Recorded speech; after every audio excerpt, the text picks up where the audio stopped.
これはもしかしたら色彩心理学と紐づいてるんじゃないかなっていうところから、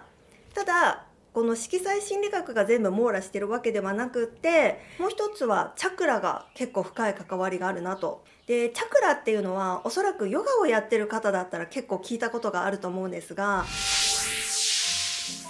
皆様こんにちは。イノーガニック美獣の若子です。今日はですね、天然石に込められた意味についてお話ししていこうと思うのですが、私自身天然石を取り扱い始めたのが2010年くらいからですね。その時はサラリーマンとして働いてたんですけど、副業をしてまして、でハンドメイドアクセサリーを都内のサロンで委託販売させてもらってたんですけど、そこから独立して天然石を使ったアクセサリーのワークショップとかも開催してたことがあるんですが、そのタイミングで天然石に意味があるっていうこと、ほとんど全ての天然石ですよねに意味が込められていて、ローズクォーツは恋愛運アップの石とか、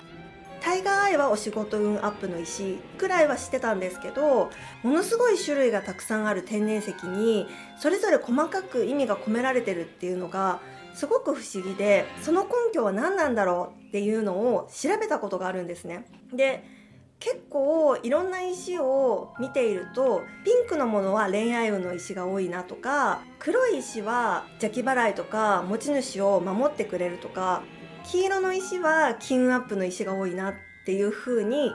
だいたいこう色で分かれていることに気がつきまして、これはもしかしたら色彩心理学と紐づいてるんじゃないかなっていうところから、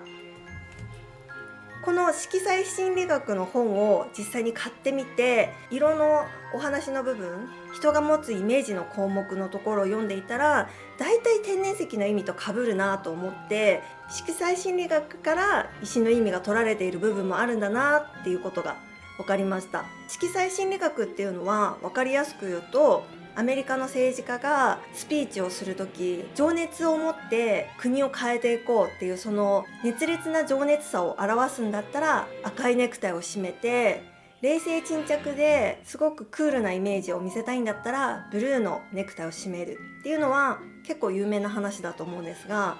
その他にも例えば黒っていうのはこう身につけた人を守ってくれたりとか、他の人から見るとちょっと怖そうなイメージに見せてくれる。なので全身真っ黒でサングラスとかをかけていたら、ちょっと寄り付きがたいというか、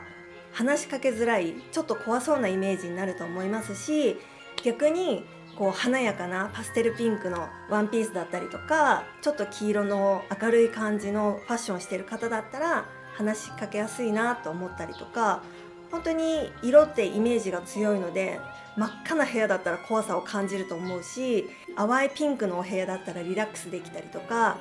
すごく色が人にもたらす印象っていうのは強いんじゃないかなと思います。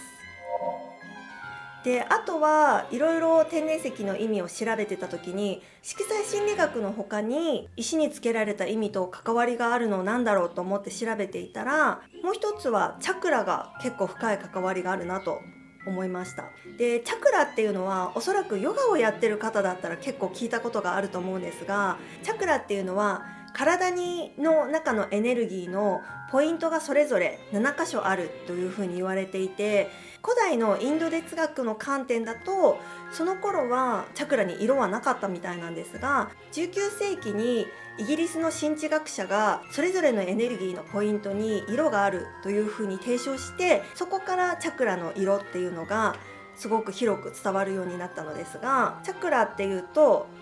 まず尾骨のところですね、第一チャクラ、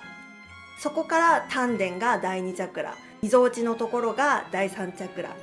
胸のところが第4チャクラ、ハートですね、心が第4チャクラで、喉が第5チャクラで、その後この眉間が第6チャクラで、第7チャクラっていうのがここの頭頂部の部分ですね。でそれぞれ第1チャクラから赤色、第2チャクラがオレンジで、第3チャクラが黄色、第4チャクラがグリーン。ただ天然石の場合はここに結構ピンクを該当させる場合が多いです。第5チャクラが水色で、第6チャクラが青で、第7チャクラのこの頭頂部が紫とか白というふうに言われています。